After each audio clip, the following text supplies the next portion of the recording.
Hey guys, in this video I'll show you how to fix can't turn on real-time protection. Alright, let's begin. First of all, access the search menu from the bottom of your screen and then search for CMD. Now, click on the Run as Administrator feature and the program will be launched. Once it loads up, you will see a black and white interface. Now, you just need to enter these two commands inside it and then run them. Simply copy the first command, paste it into the command prompt by right-clicking on it, and then press the Enter key.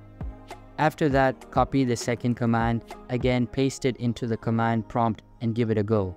Once you are done, close CMD, and you can see that I am now able to toggle real-time protection and it is not gray anymore. So that's basically how you can fix can't turn on real-time protection. And that's it for this video. If you find this helpful, consider subscribing and giving this a big thumbs up. Thanks.